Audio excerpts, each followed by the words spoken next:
Hi friends, welcome to प्यारा India.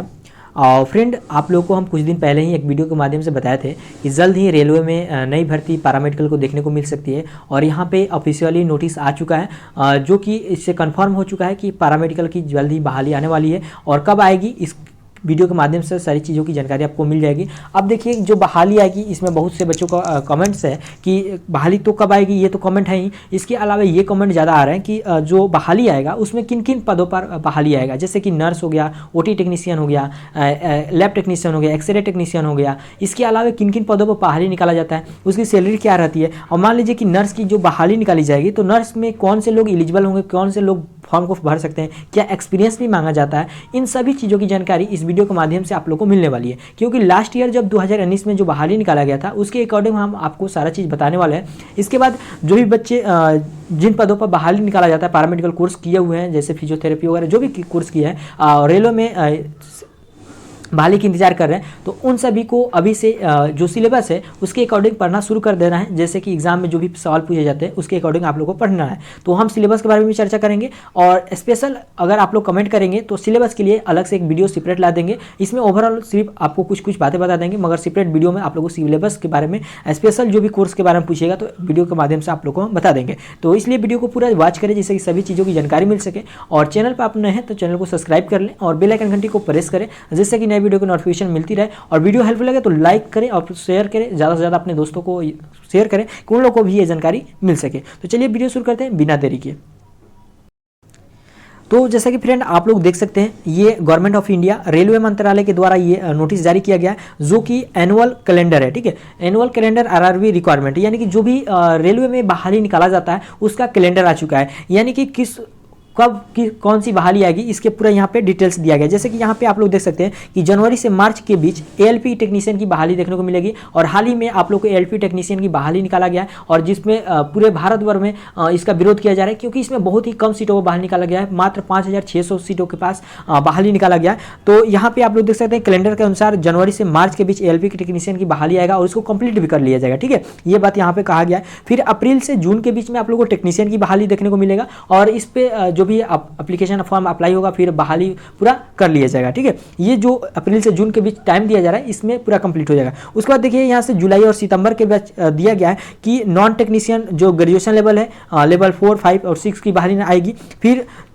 Non technician जो under graduation यानी कि 12 लेवल पर जो बहाली आता है लेवल 2 का और लेवल 3 का, उसकी बहाली आपको देखने को मिलेगी कब, जुलाई से सितंबर के बीच। और इसी में यहाँ पे देखिएगा जूनियर इंजीनियर का भी बहाली दिया गया और पैरामेडिकल कैटेगरी। तो हम लोग को ध्यान देना है पैरामेडिकल से। ठीक है, तो पैरामेडिकल के जो बहाली है आप लोगों को जुलाई में देखने को मिल सकती है, और जुलाई से सितंबर के बीच में आप लोगों को पूरा कंप्लीट करा लिया जाएगा प्रोसेस भर्ती का। ठीक है, तो इस बात को ध्यान में रखना है। तो यहाँ पे ऑफिशियली नोटिस जारी कर दिया गया, देख सकते हैं कि 2 फरवरी 2024 का नोटिस है। तो यहाँ पे पूरा क्लियर हो चुका है कि आप लोग की बहाली जल्दी देखने को मिलेगी कब, जुलाई में, और ये कंप्लीट आप लोग को हो जाएगा। इसलिए अभी से आप लोग को पढ़ाई शुरू कर देना है, जो भी बच्चे पैरामेडिकल भर्ती के इंतजार में हैं। ठीक है, अब चलिए दिखाते हैं कि जो प्रीवियस ईयर जो बहाली आया था 2019 में, तो किन किन पदों पर आया था, उसका सिलेबस क्या था, कौन से लोग एलिजिबल थे फॉर्म को फिलअप करने के लिए, और किस प्रकार से एग्जाम लिया गया था। तो इन सभी चीज़ों की जानकारी अभी से आप लोग को मिल जाएगी। ठीक है, तो चलिए वीडियो दिखाते हैं वो पीडीएफ आप लोग को। तो जैसे कि फ्रेंड आप लोग देख सकते हैं, ये 2019 में बहाली निकाला गया था, CN02/2019। ठीक है, ये आप लोग गूगल पर सर्च करेंगे तो ये आपको पीडीएफ डाउनलोड होकर मिल जाएगा। तो बहुत बच्चे पूछते हैं कि ये आप कहाँ से बता रहे हैं, तो ये आप लोग को पहले ही क्लियर कर देते हैं कि 2019 के बेस पर बता रहे हैं, जो बहाली आएगा उस पर हम आप लोग को बता रहे हैं। ठीक है, पैरामेडिकल, तो यहाँ पे देखिए पैरामेडिकल की जो बहाली निकाली गई तो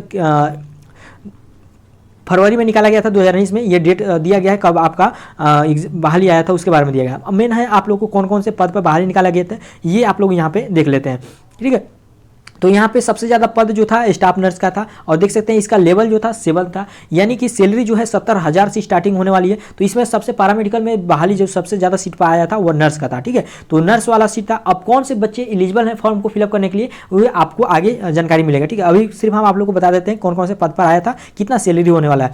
ठीक है, उसके बाद देखिए डाइटिशियन का लेवल 7 का, तो 2 पद थे 7 लेवल का, इनका सैलरी बहुत अच्छा होने वाला है। और देख सकते हैं इस पर जो डाइटिशियन का पद था 4 सीट था। उसके बाद देखिए डेंटल हाइजेनिक्स और डेंटल मैकेनिक्स। ठीक है, इसके लिए लेवल 6 है, इसका भी सैलरी अच्छा है, 60,000 प्लस है। और यहाँ पे सीट देखें तो 5 सीट था आपका डेंटल हाइजेनिक्स का और डेंटल टेक्नीशियन का 20 सीट था। तो डेंटल हाइजेनिक्स और डेंटल टेक्नीशियन बच्चे बहुत कम कोर्स करते हैं, सिर्फ लैब वगैरह ज़्यादा कोर्स करते हैं पैरामेडिकल में। मगर यहाँ पे देखिए इनका सैलरी भी कितना अच्छा होने वाला है। मात्र आप लोग डिप्लोमा कोर्स किए रहते हैं तो आप लोग इसमें एलिजिबल होते हैं, फॉर्म को फिलअप करने वाले हैं। तो आप लोग डेंटल हाइजेनिक्स डेंटल टेक्नीशियन भी कोर्स करते हैं तो अच्छा है आपके लिए, ठीक है। यहाँ पे टेंशन लेने वाली बात नहीं है। उसके बाद देखिए डायलिसिस टेक्नीशियन की बाहर निकाला गया था, सॉरी यहाँ पे डेंटल हाइजेनिक्स डेंटल डायलिसिस टेक्नीशियन था, ठीक है। डायलिसिस टेक्नीशियन का 20 पद था। उसके बाद देखिए यहाँ पे एक्सटेंशन एजुकेटर का, फिर हेल्थ एंड मलेरिया इंस्पेक्टर का देखिए लेवल इनका देखिए 6 है। तो जिसका लेवल अच्छा होगा 6 है तो यानी इनका 60,000 के आसपास सैलरी बनने वाला है। और यहाँ पे पद के बारे में देख सकते हैं कि है, तो यहाँ पे लैब सुपरिटेंडेंट का आया था, जो भी बच्चे बैचलर लैब किए हैं वो भर सकते थे। ऑप्टोमेट्री का आया था, प्री फ्यूजनिस्ट का आया था, फिजियोथेरेपिस्ट का आया था, फार्मासिस्ट की बारी आया था, रेडियोग्राफी का आया था, स्पीच एंड थेरेपी का आया था, ईसीजी टेक्नीशियन। उसके बाद लेडी हेल्थ विजिटर और लैब असिस्टेंट, जो कि जो बच्चे लैब टेक्नीशियन कोर्स करते हैं डिप्लोमा उनके लिए। तो टोटल यहाँ पे देख सकते हैं कि 19 से 37 पदों पर बहाली निकाला गया था। अब ये हो गया। अब देख लेते कौन से बच्चे एलिजिबल थे फॉर्म को फिलअप करने के लिए, प्रत्येक पद के लिए, वो चीज़ आपको भी जानकारी होना चाहिए, ठीक है।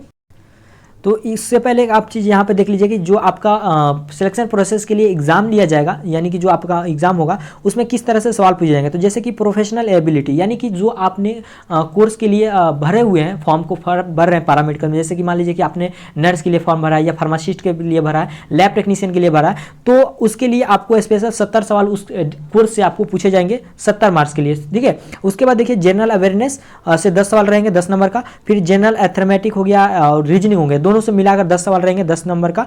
और उसके बाद जनरल साइंस से 10 सवाल रहेगा 10 नंबर का। तो इस प्रकार से आप लोगों को ज़्यादा तैयारी, आप लोगों को खुद का जो डिग्री लिए है, जो भी आपका प्रोफेशनल है, उससे आप लोग को पूछा जाएगा। तो इस बात को ध्यान में रखना है। और यहाँ पे टोटल 100 नंबर होते हैं और 100 मार्क्स का होगा। और यहाँ पे जो आप लोग का निगेटिव मार्किंग भी रखा गया, ये 1/3 निगेटिव मार्किंग है। कंप्यूटर बेस्ड आपका एग्जाम होगा, ठीक है। तो 1/3 का मतलब ये है कि अगर आप 3 सवाल गलत करते हैं तो 1 नंबर आप लोगों को काट लिया जाएगा। इस बात को भी ध्यान में रखना है, ठीक है।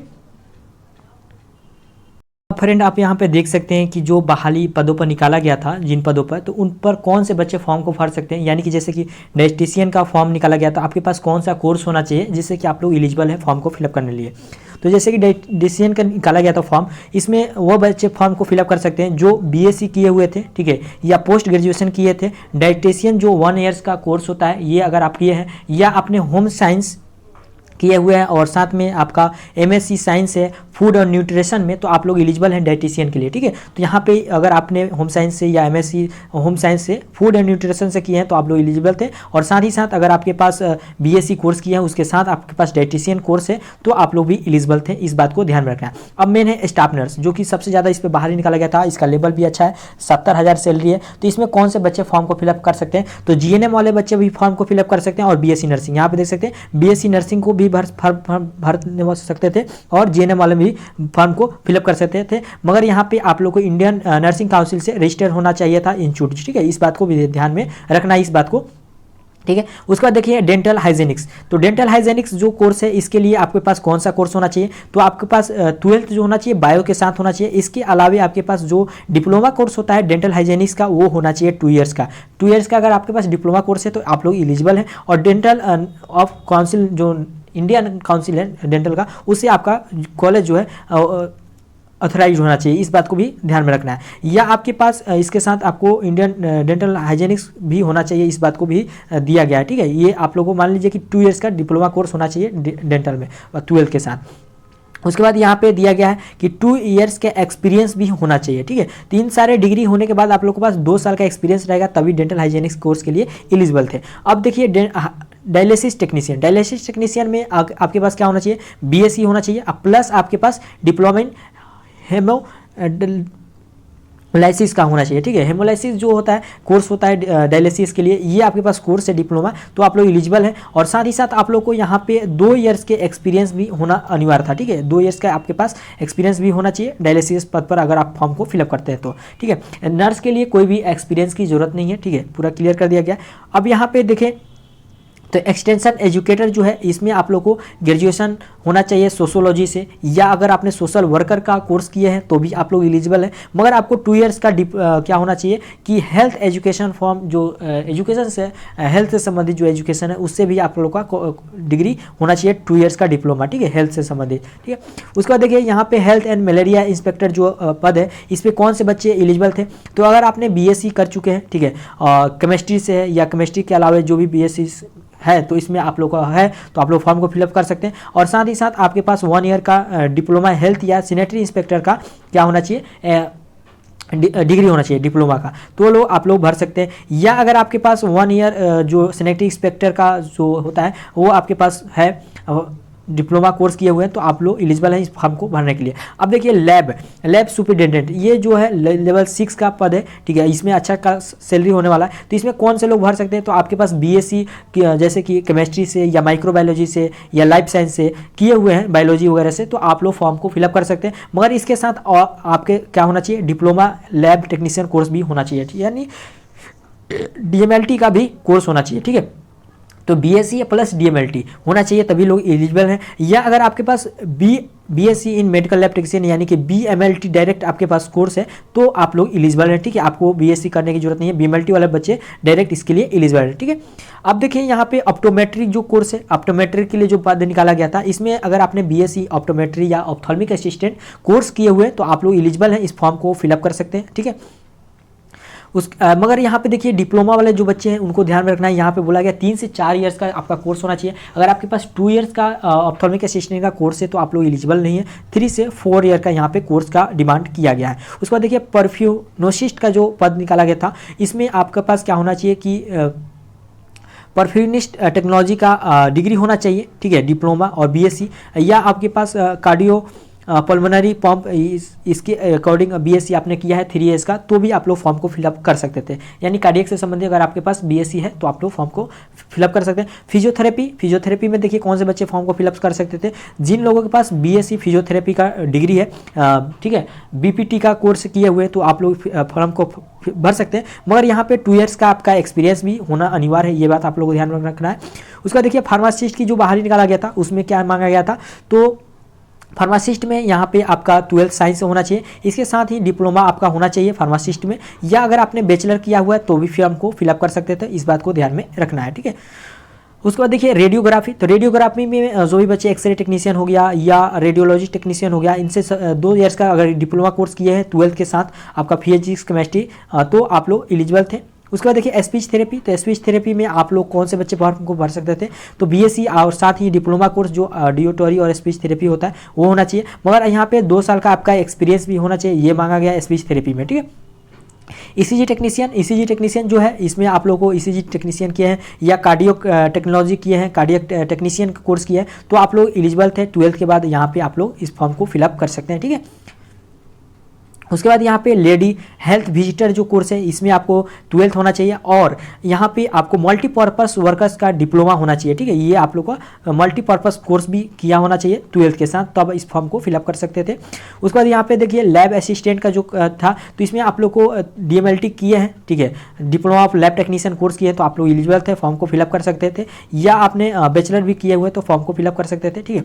मगर यहाँ पे सिर्फ देख सकते हैं डिप्लोमा लेवल बच्चों को मांगा गया है। तो ये हो गया जो भी पदों पर बाहर निकाला गया था। अब देख लेते हैं सिलेबस, तो सिलेबस में हम पूरा नहीं दिखाएंगे, थोड़ा थोड़ा बात आपको बता देंगे, जैसे कि यहाँ पे किस टॉपिक से पूछा जाएगा, जैसे कि डाइटिशियन से अगर फॉर्म भरते हैं तो इन सारे टॉपिक्स यहाँ पे दिए गए हैं, इन टॉपिक से आपके सवाल पूछे जाएंगे। जैसे कि स्टाफ नर्स के अगर आप फॉर्म भरते हैं तो किस किस टॉपिक से सवाल पूछे जाएंगे, जैसे कि एनाटॉमी हो गया, फिजियोलॉजी हो गया, न्यूट्रिशन हो गया, तो इन सभी पद यहाँ पे जो भी टॉपिक दिए गए इसी से आप लोग को सवाल पूछे जाएंगे। इसी प्रकार से जितने भी पद दिए गए थे सभी का सिलेबस यहाँ पे दिया गया। हम सिलेबस पर अलग से एक बात कर लेंगे, और जनरल साइंस, जनरल आपका अर्थमेटिक वगैरह जो भी रीजनिंग है, जीके वगैरह कहाँ से पूछे जाएंगे इसके बारे में भी यहाँ पे दिया गया है। तो सिलेबस पर हम अलग से वीडियो बनाएंगे जिस पे सारा चीज़ की जानकारी मिलेगी। तो फ्रेंड वीडियो हेल्पफुल लगे तो लाइक करें, और किसी भी तरह के डाउट्स हो तो कमेंट करके पूछ सकते हैं। टेलीग्राम और इंस्टाग्राम का लिंक डिस्क्रिप्शन बॉक्स में मिल जाएगा, वहाँ से फॉलो करके हमसे जुड़ सकते हैं और बातें कर सकते हैं। Thank you friend.